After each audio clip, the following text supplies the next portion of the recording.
ቤተሰብ የሆነ ሳይንቲፊክ ፔፐር ሳነብ የሆኑ 10 ወሳኝ ፖይንቶችን አገኘው። እነዚህ ፖይንቶች የሰው ልጅ ኮንፊደንስ ቡስት ለማድረግ የሚያግዙ ናቸው ይላል። የመጀመሪያው የአልበርት ባንዱራ ሰልፍ ኢፊካሲ ቲዮሪ ነው። ሰልፍ ኢፊካሲ ቲዮሪ የሚለን ምንድን ነው? ሰዎች ፐርፎርም ለማድረግ ከዚህ በፊት አቅደው የነበሩትን ታስክ እየፈጸሙ ከመጡ ሰልፍ ኮንፊደንሳቸው ያድጋል ይላል። ስለዚህ ይሄ አእምሯችን ውስጥ ዶፓሚን ሪሌት ያደረጉን ከመነቃቃት ጋር መነቃቃትን ጨምሮ እንዲሁም ደግሞ ስራችንን እንድንሰራ ሬንፎርስ የሚያደርጉ ኬሚካሎችና ኤንዶርፊኖች እንዲመነጩ ያግዘናል። አልበርት ባንዱራ ቲዮሪ የሚለው ምንድን ነው? ሰዎች ፕላን ያደረጉትን ታስክ ፐርፎርም አድርገው ጨርሰው ከሆነ አእምሯቸው ሪሊዝ የሚያደርጋቸው ኬሚካል አለ። እነዛ ሪሊዝ የሚደረጉት ኬሚካሎች ደግሞ የበለጠ ደስተኛ እንዲሆን፣ በስራው እንዲረካና ስራውን ለመስራት እንዲነሳሳ ኮንፊደንስ ቡስት እንዲያደርግ ያግዘዋል ይላል። ሁለተኛው ደግሞ ኮግኒቲቭ ቢሄቨራል ቴራፒ ሲሆን ኮግኒቲቭ ቢሄቨራል ቴራፒ ላይ ኮግኒቲቭ ፍሬሚንግ የሚባል ነገር አለ። ኮግኒቲቭ ፍሬሚንግ ቲዮሪ የሚያወራው ስለምንድን ነው?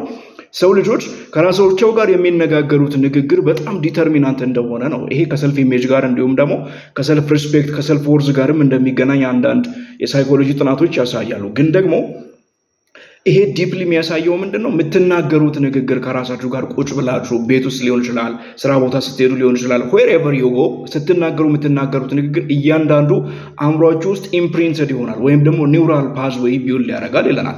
ስለዚህ ኮግኒቲቭ ፍሬሚንጋችሁን ካስተካከላችሁ ወይም ደግሞ ለራሳችሁ የምትናገሩትን ንግግር አጀስት ካደረጋችሁ የምትናገሩት ንግግር ባይትሰልፍ ራሳችሁን ኮንፊደንሻል እንድትሆኑ ያደርጋችኋል ማለት ነው። ያ ማለት ምን ማለት ነው?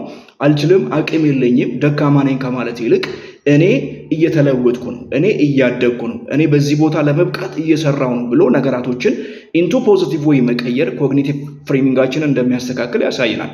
ሶስተኛው ደግሞ ኤክስፖዠር ነው። ኤክስፖዠር ማለት ራሳችንን ኤክስፖዝ የምናደርግበት ዲግሪ ነው የሚያሳየው። ራሳችንን መስራት ለምንፈልገው ነገር ለምንፈራው ነገር ኤክስፖዝ ባደረግን ቁጥር አሚግዳላ የሚባል ብሬን ሴንተር አለ፣ በሁለቱም የአእምሮ ሄሚስፈሮች የሚገኝ ማለት ነው።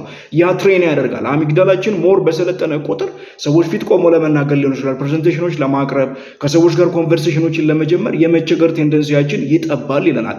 እነዚህ ቲፖች ከተመቿችሁ ላይክ አድርጉ፣ ኮመንት አድርጉ፣ ሀሳባችሁን ጻፉልኝ። እንዲሁም ደግሞ ገዛ የምትፈልጉ ከሆነ በዲኤም ልታናግሩ ይችላላችሁ።